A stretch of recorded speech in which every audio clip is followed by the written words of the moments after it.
C'est bon? Donc alors, Une rue dans sa longueur. Donc c'est mon premier film. J'ai tourné en 97. J'avais 23 ans. C'est un film, pour l'anecdote, que j'ai autoproduit avec l'argent d'un cambriolage dont j'ai été non pas l'auteur mais la victime. Donc c'est avec l'argent de l'assurance et que j'ai produit ce film. Je savais qu'il existait des aides, le CNC, j'en avais entendu parler, même si à l'époque je connaissais personne dans le milieu du cinéma ou du court métrage. Mais ça me semblait ne pas être pour moi. Il fallait que je paye pour faire ce film. Donc il y a mon père qui joue le. Donc c'est un jeune homme qui rencontre trois hommes. Donc il y a trois plans de rue. Ça a été la première image du film. Il y a trois rues différentes. Le jeune homme donc, que j'interprète qui marche de dos, qui va prendre trois leçons. Donc le premier homme est joué par mon père.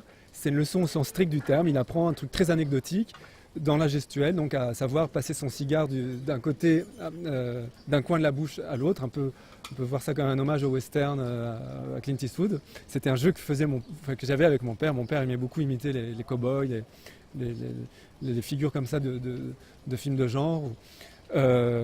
Donc il y a ce jeune homme qui est un peu en attente comme ça du geste précis.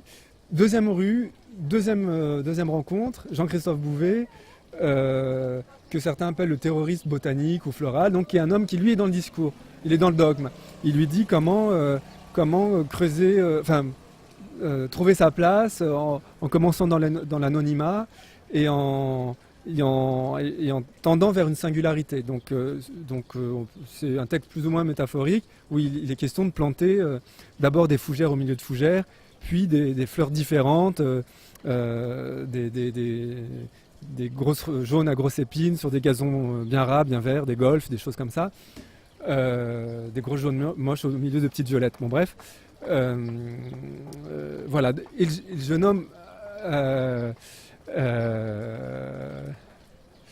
pardon, on coupera ce petit... Et le jeune homme est dans l'écoute du discours. Donc à l'attente de la leçon, l'écoute. Troisième rue, il rencontre dans un atelier Jacques Boudet, qui lui ne dira pas un mot, ne lui apprendra rien, mais va le laisser agir. Pour moi, et le jeune homme va, on va dire, pour simplifier, trouver sa place, enfin du moins se mettre à l'action, mais par lui-même. Et donc on a cet homme muet, mais qui ne va ni l'inciter à, ni le guider, mais juste faire. Et le jeune homme va dans un premier temps l'observer, être gêné, ne pas oser se mettre la main à la pâte, puis le copier, l'imiter strictement, puis se détacher en deux plans. Donc c'est pas du tout spectaculaire, il n'y a pas du tout de mise en scène de l'émancipation, mais le dernier plan nous montre quand même un jeune homme qui regarde sa construction, et qui regarde hors champ aussi, mais ne regarde plus sur la table de l'homme. Mais tout ça, tout ce que je viens de dire, c'était évidemment pas le projet.